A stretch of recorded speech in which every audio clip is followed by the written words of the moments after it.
First tonight, a News 12 exclusive. An acidic teenager from the village of New Square shares his story of abuse and betrayal. He was sexually abused by a trusted teacher and then was shunned by his community as he tried to get justice. News 12's Tara Rosenblum has his heart-wrenching story tonight in her special report, Broken Trust. Tara. And Janine, the teen you're about to meet is the first sex abuse victim from New Square to ever seek justice from the courts. And he spoke to us at great personal risk because exposing secrets in the Hasidic world can come at great expense. But Yossi, who asked us to only use his first name, is speaking out anyway, hoping other victims of abuse will come forward.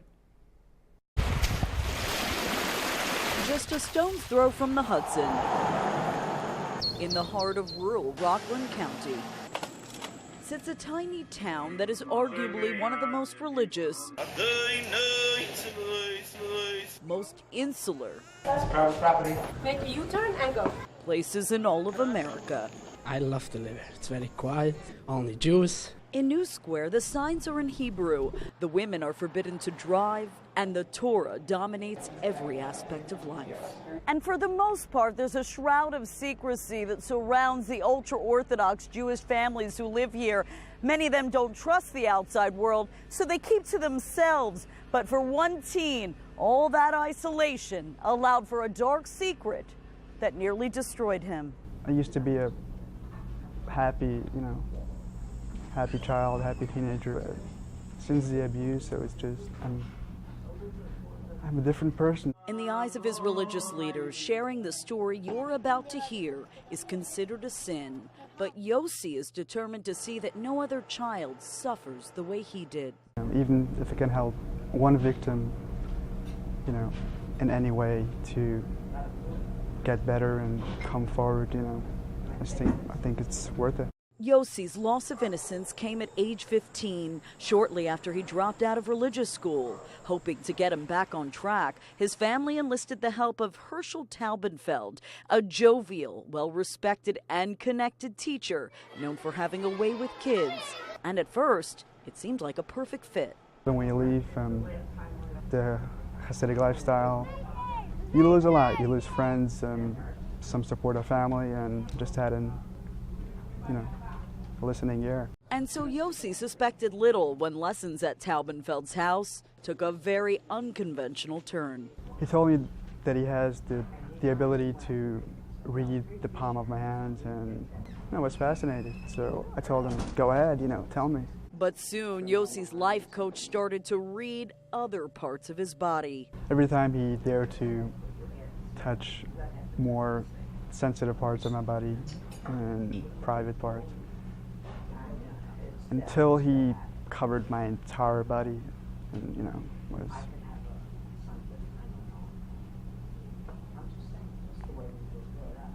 until it became the norm to do it all. That ritualistic abuse, Yossi says, dragged on 3 times a week for 4 agonizing months, each time Taubenfeld ordering him to stay silent. I was thinking that, maybe it's abuse, but then I was just pushing away those thoughts. Mainly because coming forward was too scary. Others who had reported abuse were socially ostracized, kicked out of schools, and in some cases, their family businesses were even boycotted. But eventually, Yossi's pain became more powerful than his fear. In a way, it may even be worse than killing someone physically, because you stay with the memories, you live with it, it becomes a part of you. And so Yossi turned to the people he trusted the most for help, the head rabbis of New Square, who had just set up their own sex crimes unit called the VOD. So the VOD told him that, you gotta go for help. Therapy, that's it. So 2 months later, Yossi would sum up the courage to do something no one else has dared to do in the history of New Square. He reported the abuse to Ramapo police. I just decided, enough is enough. I'm not gonna just let him go away with it and feel guilty for the rest of my life for not doing anything. But the fallout was immediate. Other friends stopped even talking to me, even greeting me in the street. They just walk right by and, as if I don't exist. Still, Yossi pressed on, even helping his investigators secure this stunning taped confession. In Yiddish, Yossi says his attacker tearfully fessed up to the heinous crimes. But when word of his impending arrest got out, Yossi claims religious leaders staged a cover-up of epic proportions, sending Taubenfeld to Israel to obtain, of all things, this prestigious license to become a rabbi, and offering Yossi $100,000 in hush money. I refused it. I'm not, selling myself for money. I believe I'm worth more than that. By December 2011, just 1 month after Yossi reported the abuse, Taubenfeld turned himself in. He was charged with 30 misdemeanor counts of forcible touching, endangering the welfare of a child, and third-degree sex abuse, signaling the first prosecution of a pedophile from New Square. But this trailblazing case would come to an unexpected end, never making it to trial. Instead, the teacher turned rabbi turned convicted pedophile avoided jail time in exchange for 6 years probation. It's like a slap in the face, It's like everything I've worked for months, just, was in vain, I just wanted him to get what, he deserved. I was very disappointed. The reaction of many victims in New Square was absolute outrage. Rabbi Nosen Leiter of Muncie followed the case closely and believes Taubenfeld got a sweetheart plea deal that will discourage other victims to come forward. It was a miscarriage of justice to the nth degree. The judge, by letting off Taubenfeld, sent a message to any other victim of Taubenfeld or anyone else that if you decide to go up against the establishment, so to speak, and risk everything you have, we will not back you. Rockland's district attorney, Tom Zugibe. Some people have accused your office of going soft on Mr. Taubenfeld, of offering him a sweetheart deal. How do you respond to that criticism? The sentence in this case was appropriate based on the facts, and the judge imposed a probationary sentence instead of jail time on our recommendation, because that was the appropriate way to keep control over this individual for the next 6 years. This is the first case I know that was prosecuted fully within the community and a just result was reached. This was trailblazing. We're optimistic you're going to see more and more of these type of cases come to light. In fact, Yossi claims his attacker is still free to ruin more innocent lives. Is Mr. Taubenfeld still here at the yeshiva? Yes. Incredibly, multiple students told us Taubenfeld remains in the classroom at one of New Square's biggest religious schools. Very nice. He's the best. We're looking for the head of the yeshiva?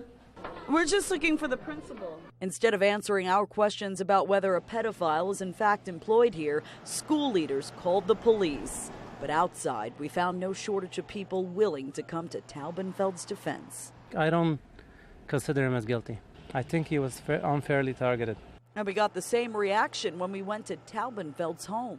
Mr. Taubenfeld, do you have anything to say? The convicted sex offender refused to speak with us, but his neighbors offered plenty. Do you feel safe with your kids outside his yard knowing he's a registered sex offender? I mean, I know him. He's a very nice man. But despite it all, Yossi remains defiant and hopeful other victims watching this story will find the courage to speak out, just like he did. Don't blame yourself for whatever happened to you. If you find the courage to come forward, you should definitely go all the way and make sure justice has been served. And while Yossi says he was disappointed with the outcome of his case, he had nothing but high praise for the detectives of the Ramapo Police Department, who he says worked tirelessly to prosecute his abuser. Yossi, meanwhile, himself is still living with his parents in New Square, just half a mile from when the man who was convicted of molesting him is reportedly still teaching other yeshiva students. Scott and Jean. Tara, what happens at this point if others now come forward after seeing Yossi's story, particularly with this same alleged abuser? District Attorney Tom Zugibe told us that his office will vigorously pursue any future sex abuse claims related to this case or any other in New Square. But clearly what Yossi is hoping is that if another victim were to come forward, that his attacker would be forced to finally and eventually spend some time behind bars. It's rare that something happens just once. Hopefully someone will come Yes, forward. yes. All right.